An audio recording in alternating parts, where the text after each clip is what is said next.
Hello friends, कैसे हैं। थोड़ा विंडी है यहाँ पे, कोई बात नहीं। आज मेरे फास्टिंग का डे 3 है। 75-77 घंटे से ज़्यादा ऊपर हो गए हैं। एनर्जी में कोई कमी नहीं आई है। वाटर फास्ट है और थोड़ा बहुत जूस ले रहा हूँ हल्का फुल्का, और उससे ज़्यादा कुछ नहीं। तो टॉपिक है जो habits of highly focused people. मेरा जो चैनल है इन्हीं सब चीज़ों पे बेस है। तो मैं यहाँ पे बात करूँगा जो फोकस्ड लोग होते हैं, आखिर उनमें क्या क्वालिटीज़ होती है। नंबर 1 जो होता है, रूटीन होती है इनकी लाइफ में। वो रूटीन आपका वो डिसिप्लिन से क्रिएट हो जाता है, मीन्स रूटीन डिसिप्लिन से कनेक्टेड हो जाता है। तो वो रूटीन बहुत ज़रूरी है। अब वो किसी भी टाइप का हो। मॉर्निंग में उठ के जो एक रूटीन फॉलो करते हैं, जैसे आपका मान लीजिए मेडिटेशन हो गया, योगा हो गया, इस टाइप की चीज़ें। लेकिन कुछ ना कुछ उनका एक रूटीन रहता है। अभी इस तरह से समझ लीजिए जैसे आप वर्कआउट करने के पहले स्ट्रेच करते हैं, थोड़ा वार्म अप करते हैं। क्यों? ताकि आपका जो ब्लड है रश होने लगे बॉडी में और रेडी हो जाएं आप जिम के लिए। वो हो गया प्री वर्कआउट रूटीन, वर्कआउट करने के पहले। तो इसी तरह आप अपना जब दिन चालू करते हैं मॉर्निंग में, तो कुछ आपका इस टाइप का रूटीन होना चाहिए। तो जो हाईली फोकस्ड होते हैं उनका रूटीन होता है 100%। सेकेंड पॉइंट, जो डिस्ट्रैक्शन होता है वो उसको रेजिस्ट नहीं करते हैं। एक होता है ट्राई टू रेजिस्ट, एलिमिनेट कर देते हैं, वो भी रूथलेसली, मीन्स कोई मर्सी नहीं। कहने का मतलब कि आप स्टडी कर रहे हैं और फ़ोन सामने रखा हुआ है, तो क्या है, वो डिस्ट्रैक्शन है।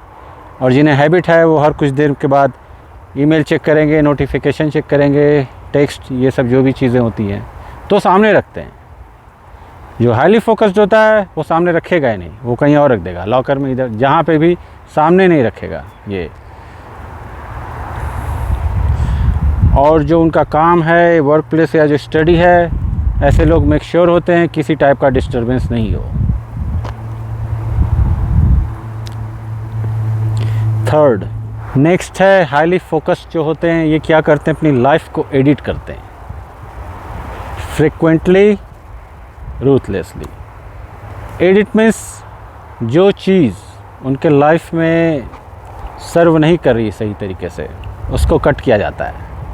कोई भी चीज़ जो रुकावट बन रही है, प्रॉब्लम बन रही है किसी भी तरीके से, उसे वो हटाते रहते हैं। तो इसके लिए क्या होता है, कांस्टेंट ज़रूरत पड़ती है अवेयर होने की, कांस्टेंट कीप एन आई उस पर रखना पड़ता है कि हाँ ये अभी इस चीज़ की ज़रूरत नहीं है, इसको काट के निकाल दिया जाए। नेक्स्ट जो है, ये क्या होता है, हमारी आदत होती है क्रिटिसिज्म की, सेल्फ की बात कर रहा हूँ कि कुछ नहीं हुआ तो फिर अरे यार ये बेकार है, मेरी लाइफ में ये ऐसा है, किस्मत ही ख़राब है, इस टाइप की जो चीज़ें होती हैं, या फिर मैं कभी इम्प्रूव नहीं कर पाऊँगा, ये सब। तो ये सेल्फ़ क्रिटिसिज्म एक हद तक सही होता है, इसमें कोई प्रॉब्लम नहीं है।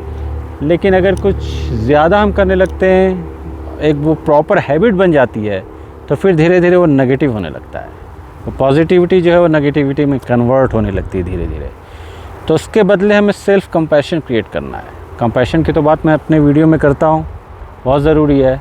अब यहाँ पे मैं सेल्फ़ की बात कर रहा हूँ, खुद का, कि हाँ चलो ये हो गया, कोई प्रॉब्लम नहीं है, ये ठीक हो जाएगा, इस पे मैं वर्क करूँगा, इस चीज़ को मैं इम्प्रूव करूँगा।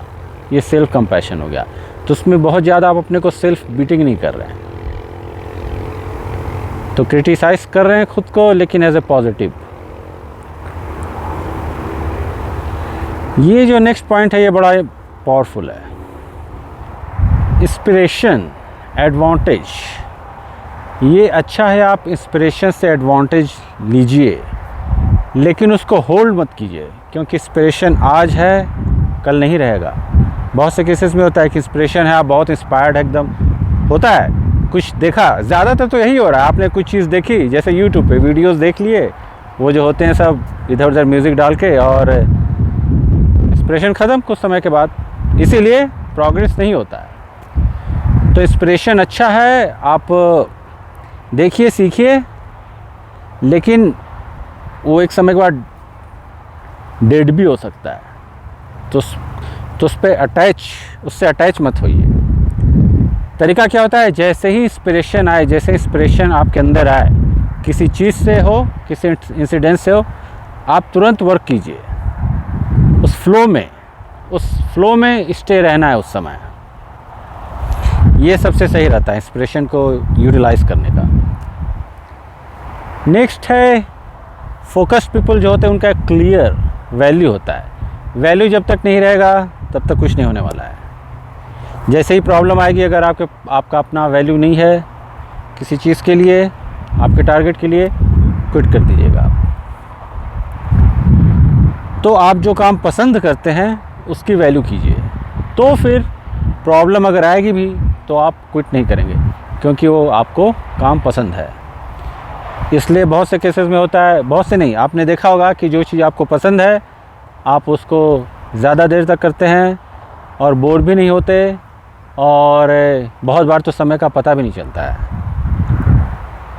तो वैल्यू, तो वर्क को अपने वैल्यू दीजिए, फिर देखिएगा फोकस होने लगेगा। Next point, gossip. ये बड़ा ये जो चीज़ है गॉसिप, किसी के बारे में करना, उसके बारे में करना, तो मेरा जो चैनल है जिस पे मैं बात करता हूँ उसके टोटली अपोजिट है ये। Means do not compare with others. तो आप जब दूसरे से कंपेयर नहीं करेंगे तो वो गॉसिप आएगा ही नहीं, क्योंकि आप अपने पे ही फोकस हैं। आपके पास इतना आलतू फालतू का टाइम ही नहीं है कि वो क्या कर रहा है, ये क्या कर रहा है, अगल बगल वाला क्या कर रहा है। आप खुद पे ही फोकस हैं। तो जब आप खुद पे ही फोकस हैं तो गॉसिप करने, खुद पे ही फोकस हैं, फिर बात वही हो गई, तो फिर आप इधर उधर देखिएगा ही नहीं, तो गॉसिप करने का सवाल ही नहीं है। जो शैलो पीपल होते हैं, लोअर, जिनकी क्वालिटी नहीं होती है, जिनके कोई वैल्यूज़ नहीं होते हैं रियल लाइफ में, वो गॉसिप करते हैं। देखिए इधर उधर दिख जाएंगे, तादाद उन्हीं लोगों की बहुत है। तो उस भीड़ से हटिए, उस शीप मेंटालिटी से हटिए, लॉयन बनिए। ये बहुत सॉलिड क्वालिटी है। नेक्स्ट मैं बात करता हूँ, ऐसे लोग पास्ट से कनेक्ट नहीं होते हैं, क्योंकि अगर आप पास्ट से कनेक्ट हैं, मीन्स आप पास्ट में जी रहे हैं। तो जब आप पास्ट में जी रहे हैं तो फिर फोकस कैसे रहिएगा। इसी का अपोजिट ले लीजिए, फ्यूचर में भी नहीं रह रहे हैं। नहीं तो पता चला कि फ्यूचर में ही आदमी इमेजिनेशन कर रहा है, सोच रहा है कुछ, तो फिर आप, तो दोनों साइड का अपोजिट हो गया। पास्ट में भी नहीं रहना है, फ्यूचर में भी नहीं रहना है, मीन्स प्रेजेंट में रहना है। तो फोकस्ड पर्सन जो होता है वो प्रेजेंट में रहता है। नेक्स्ट जो है, इसमें हड़बड़ी नहीं, क्योंकि एक फोकस्ड बंदा है वो बहुत ज़्यादा हड़बड़ी नहीं करेगा। क्योंकि अगर आप हड़बड़ी करते हैं तो उसमें क्या होगा, आप किसी चीज़ पे, मान लीजिए अभी फोकस है किसी काम पे, लेकिन आपके दिमाग में कि अच्छा इसको फटाफट कर लिया जाए, दूसरा काम किया जाए, मीन्स मल्टीटास्किंग। तो फोकस्ड पर्सन होता है वो ढेर सारा काम भी एक साथ नहीं करता है, क्योंकि फिर आप ए पे फोकस कर रहे हैं, बी पे, सी पे, डी पे, 4 काम पे एक साथ अगर आप कर रहे हैं तो फिर वो एक काम पे फोकस नहीं हो पाएगा। तो मल्टीटास्किंग भी नहीं होता है। ऐसे लोग एक समय में एक काम ही करते हैं और रैश नहीं दिखाते। और जो लास्ट पॉइंट है, फोकस्ड पर्सन जो होते हैं क्विट नहीं करते, क्योंकि अगर आप क्विट करने लगेंगे तो किसी काम पे फोकस कैसे रहिएगा। मिस ये काम किया, उसके बाद ये काम किया फटाफट, तो उस केस में आपका वो जिस काम नहीं हो पाएगा जिस काम पे आप फोकस कर रहे हैं। उसमें क्या होता है कि अगर एक काम, अगर आप में क्विट करने की आदत हो जाती है, मीन्स आपने कुछ काम चालू किया, प्रॉब्लम आया, आपने क्विट कर दिया, उसके बाद दूसरा काम चालू किया, वहाँ प्रॉब्लम आया, आपने क्विट कर दिया, तो उसमें क्या होता है, वो हैबिट ही बन जाती है, क्विटर। और फिर एक समय के बाद ऐसा होता है कि काम थोड़ा सा भी अगर आपको दिखा कि अरे ये प्रॉब्लम इस काम में सॉल्व नहीं हो सकता, या बहुत ही प्रॉब्लम थोड़ा भारी है, ख़तरनाक है, नतीजा क्या होता है, आप क्विट कर देते हैं। और फिर वो हैबिट धीरे धीरे आपकी लाइफ में भी याद आती है, और बहुत सी चीज़ों में आप क्विट ही करने लगते हैं। तो जो सॉलिड फोकस्ड बंदा होता है, ईगल वाला, ईगल आई जिसको बोला जाता है, आई ऑफ द टाइगर, इस टाइप से एक काम पे फोकस और क्विट नहीं करता है। चलिए तो फिर मेरा अगला वीडियो बनेगा जो मेरी फास्टिंग चल रही है, एनर्जी सेम ही है, थोड़ा सा भी असर नहीं दिखा है, एकदम सॉलिड। तो मैं उस पर बनाता हूँ। मैंने क्या किया, थोड़ा सा अपना क्या लिया इस समय, वाटर है, उसके अलावा कुछ और भी चीज़ें मैंने ली, एक तरह से ग्रीन ड्रिंक्स, ये सब, उन सब चीज़ों पे। और फिर उस पर बताऊँगा इफ़ेक्ट क्या होता है, आखिर फास्टिंग किए तो क्यों किए, चाहे स्पिरिचुअल बेनिफिट है, हेल्थ बेनिफिट तो बहुत सॉलिड होता है, उसमें मैं इन सब चीज़ों की बात करूँगा। कुछ नए रिसर्च आए हैं अभी, ऑटोफेजी ये सब की, बॉडी आपका जो है इम्यून सिस्टम जो है सब रीजनरेट करने लगता है, सेल्स जो होते हैं पुराने वो सब डेड हो जाते हैं, रिप्लेस हो जाते हैं न्यू सेल्स से। तो उन सब चीज़ों में अगले वीडियो में मैं बात करूँगा इन सब चीज़ों के बारे में। आज काफ़ी हवा चल रही है इधर। चलिए फिर मिलते हैं अगले वीडियो में। ओम।